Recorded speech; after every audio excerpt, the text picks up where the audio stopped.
예, 북한이 오늘 평양 순안 일대에서 발사체를 쏘아 올렸습니다. 발사 직후 공중에서 폭발한 것으로 추정이 되는데요.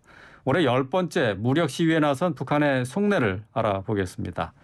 국방부 차관을 역임한 백승주 국민대 석좌 교수 연결돼 있습니다. 교수님 안녕하십니까?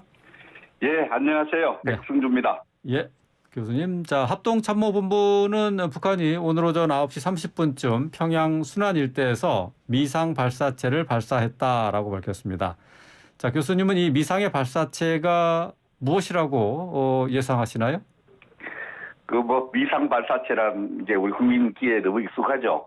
그렇죠. 아마 발사하는 순간 제가 차관을 해서 경험치고 합니다만, 이걸 국방부 합참을 알고 있을 거고요. 이게 미국과 조금 정보 확인하는 차원에서 좀 미루고 있는데, 제가 볼 때 탄도미사일일 가능성이 많고, 예. 또 최근에 북한이 ICBM 미사일을 발사할 가능성이 있다고 정부 판단한 내용을 발표했기 때문에 그렇죠. ICBM이냐 일반 탄도미사일이냐 이 부분에 대한 어떤 판단이 남아있는 것 같습니다. 예. 자, 이 북한이 최근에 동시다발적으로 계속해서 이 도발 움직임을 보이고 있는데 말이죠. 자, 그 예. 이유가 어디에 있다고 보십니까? 원래 10번째 미사일을 발사한 거죠. 예. 기본적으로는 미사일의 어떤 발사 능력을 과시하는 미사일을 다양하게 개발했고 발사해서 핵무기 체계를 완성시켰고 핵무기를 전술적으로 사용할 수 있는 능력을 보여주는 측면이 있습니다. 예. 그러나 타이밍상으로 보면은 지금 도발 시점을 보면은 2012년 2월 12일 우리 인수위원회 박근혜 정부 인수위원회 때 핵실험을 했고요. 예. 이명박 문재인 대통령이 당선 직후에도 2017년 5월 4일 또 7월 4일에 ICBM을 발사했습니다. 시기적으로 보면은 윤석열 대통령 당선인을 간보는 테스트하는 그런 성격의 정치적으로 기선을 잡기 위한 이런 의미도 있다고 봅니다. 정권 교체기에 북한이 사인을 보내는 어떤 신호다라고 볼 수가 있겠네요. 예, 남북 관계의 군사 질서에 있어서 주도권을 갖고 가겠다는 이런 신호다라고 해석할 수 있습니다. 네, 그렇군요. 자, 현재 우크라이나 사태가 한창 진행 중이고 지금 수도가 함락 직전에 와 있는 것으로 지금 보이는데 말이죠. 이런 사태가 북한에게 미칠 영향은 무엇이라고 보십니까? 좀 불행하게도 우크라이나 사태는 북한 핵 문제 해결에 상당히 나쁜 영향을 줄 것 같습니다. 우크라이나가 핵을 갖고 있다면 저렇게 침략을 당할까 이런 생각을 북한 지도자들이 할 수 있고요. 예. 그렇다면 개발한 핵을 폐기하지 않으려고 할 것입니다. 핵에 대한 집착이 굉장히 강해질 것이고 또 이 상황과 관련해서 북한과 러시아 또 중국의 어떤 진영 외교 이런 북방 외교가 협력 관계가 군사적 동맹 관계로 이렇게 발전할 가능성이 있습니다. 이런 측면은 한반도의 새로운 아주 첨예한 냉전적 질서를 강조할 것이기 때문에 예. 우리가 통일을 준비하는 데 굉장히 부담을 줄 것이고요. 북한이 고도로 고립화될 것이기 때문에 북한 인권 문제라든지 북한 체제가 정상화되는 문제에서 상당히 나쁜 영향을 줄 가능성이 많습니다. 예. 오늘 미상의 발사체가 발사가 된 뒤에 합참에서는 실패한 것으로 보인다라고 했고 이게 폭발한 거죠? 예, 그렇습니다. 실패한 것입니다. 예, 이게 지금 여태까지는 탄도미사일 실험에서 성공한 사례가 많았었는데 말이죠. 뭐에 문제가 있었을까요? 실패한 경우도 몇 번 있었죠. 뭐 그런 것도 있었죠. 예, 그렇습니다. 예. 근데 이게 그 탄도미사일 같은 경우 지금까지 기술 개발이 어느 정도 된 것으로 이렇게 생각하고 있었는데 말이죠. 그럼요. 그런 것도 아닌가 보죠? 북한이 탄도미사일에 다양한 탄도미사일을 갖고 있죠. 예. ICBM도 갖고 있는 것으로 판단하고 있고요. 그런데 이 북한이 이걸 실패한 것은 뭐 때문이냐, 기상 때문이냐, 무슨 기술적인 문제도 있겠지만 계속해서 북한은 새로운 어떤 성능을 또 이제 발전시켜서 개발해서 그걸 시험 테스트하는 그런 측면이기 때문에 이건 뭘 테스트하려고 했는지는 확실하지 않지만 예. 이번에 좀 확실히 실패한 것으로 보입니다. 예. 앞으로 이게 뭐 때문에 실패했느냐 이런 것들이 분석이 될 수 있을까요? 거기 이제 미사일 끝에 보면은 텔레메트리라는 게 있어요. 예. 텔레메트리에서 모든 그 미사일 발사 이후에 그 재원들, 자료들이, 데이터들이 발사한 측에 이제 보내져서 분석이 되는데 북한은 쉽게 분석을 할 수 있는데 예. 외부에서는 이 텔레메트리 자료를 못 받기 때문에 실패의 어떤 분석이 좀 정확도는 떨어지지만 그러나 우리와 미국의 어떤 기술 능력으로 봤을 때 예. 또 정보 능력을 갖고 이 실패 원인 또 시간이 좀 걸리겠지만 정확하게 찾아낼 것으로 이렇게 봅니다. 예. 그렇군요. 자, 북한의 대남 선전 매체들이 우리나라 대선 결과를 두고 비난을 쏟아내고 있습니다. 국민의힘이 대선 기간 내내 반북 대결에 흉심을 드러냈다. 또 무분별한 망동은 전쟁밖에 없다 하는 등의 그 비방을 내놨었는데요. 자, 어떻게 보십니까? 북한이 뭐 매체라 할 수는 없어요. 심리적 수단들이죠. 예. 우리 민족기라든지 메아리 이런 것이 심리적 수단을 통해서 뭐 불을 즐기면 불에 타 죽는다. 극단적인 표현을 통해서 우리 윤석열 당선자와 또 우리 국민의힘 또 미국에 대해서 아주 공격적인 지금 메시지를 내놓고 있습니다. 그 원인 첫째 윤석열 정부를 좀 두려워할 것입니다. 예. 실제 두려워하고 있고 문재인 정부하고 완전히 차별화돼 있거든요. 북한 눈치 전혀 안 보고 당당하게 하겠다는 그 입장을 명확히 하고 있기 때문에 이런 점에 대해서 두려워하고 있고 또 어떻게 보면은 대선의 어떤 결과에 대해서 북한이 좀 실망하고 좀 당황하는 모습도 이렇게 예민한 반응으로 나타나지 않느냐 예. 이렇게 생각을 합니다. 예. 그러나 이런 상황에도 불구하고 북한이 이렇게 나오는 것은 결코 어려운 상황이지만 윤석열 정부에 끌려가지 않겠다 이런 결기도 보여주고 있다 이렇게 볼 수 있습니다. 네.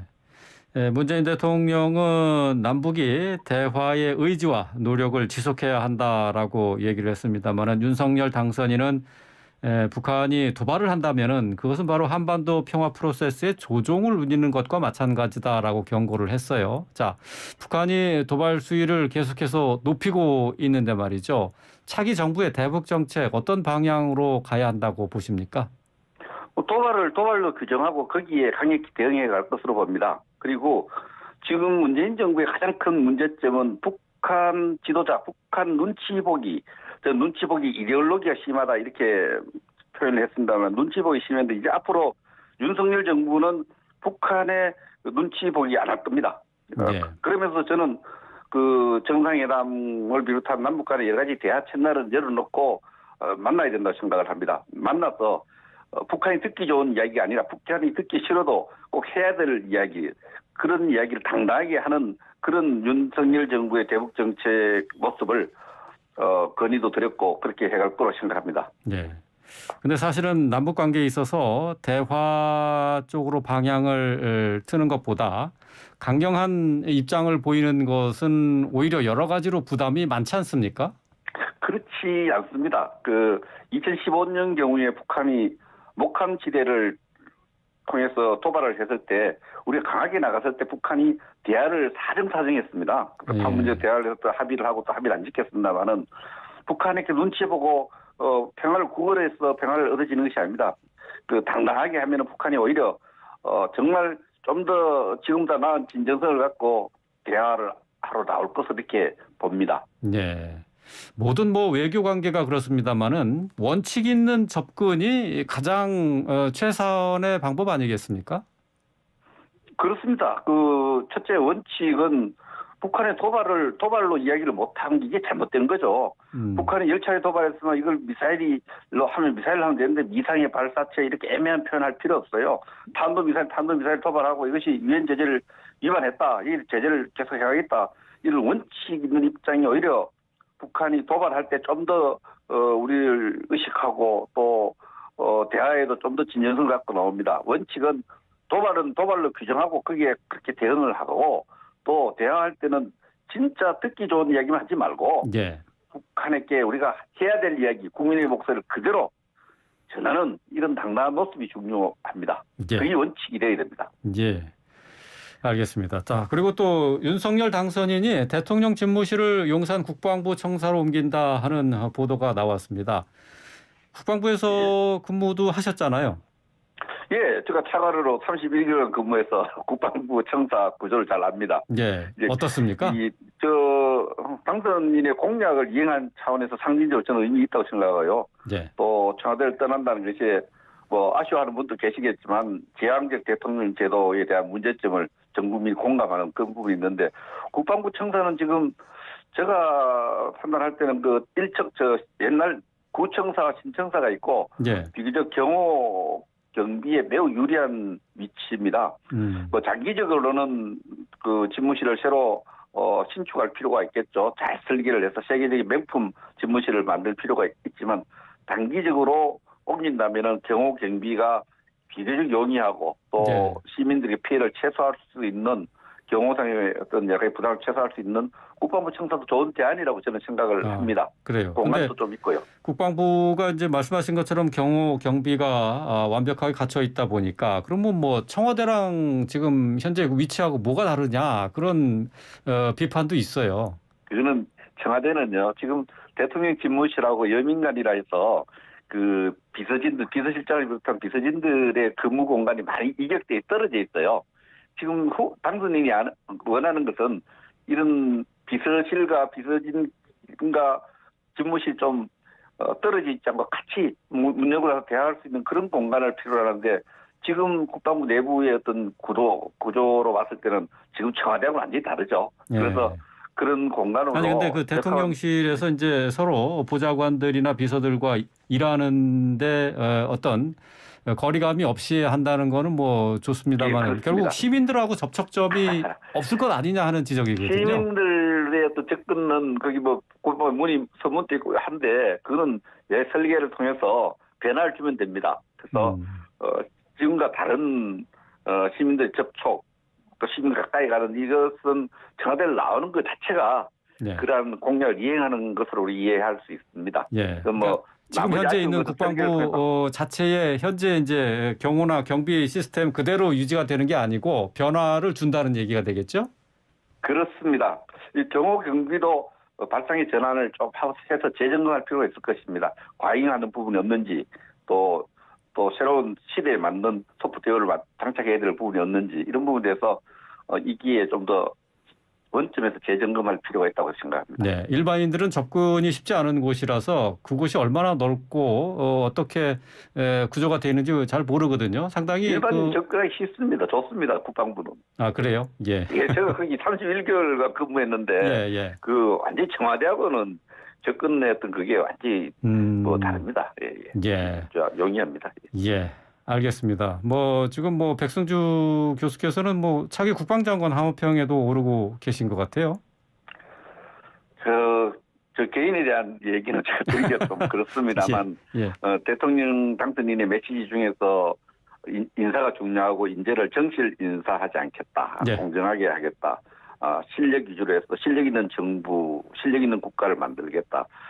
인사는 지금 뭐 준비 기간에 천하에 그 실력 있는 인재를 발탁해서 오직 첫째도 국가, 둘째도 국가, 셋째도 대한민국을 생각하는 공정한 인사하면 된다고 생각을 합니다. 그래야 대한민국 실력 있는 대한민국이 됩니다. 그렇죠. 예, 알겠습니다. 오늘 말씀 잘 들었습니다. 고맙습니다. 예, 지금까지 감사합니다. 백승주 국민대 석좌 교수였습니다.